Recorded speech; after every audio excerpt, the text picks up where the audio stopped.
Hello everyone, today we will talk about how to fix or how to solve the problem of failed searching on the application of Candy Crush Saga. You will click on settings.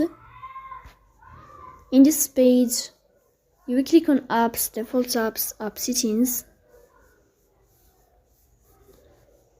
In this page, you will go here to Candy Crush Saga app as you see.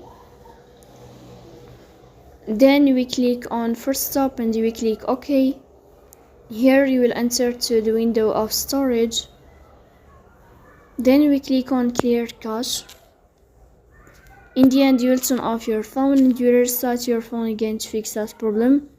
So that's all. Don't forget to support us by like and subscribe. See you next time and thank you for your watching.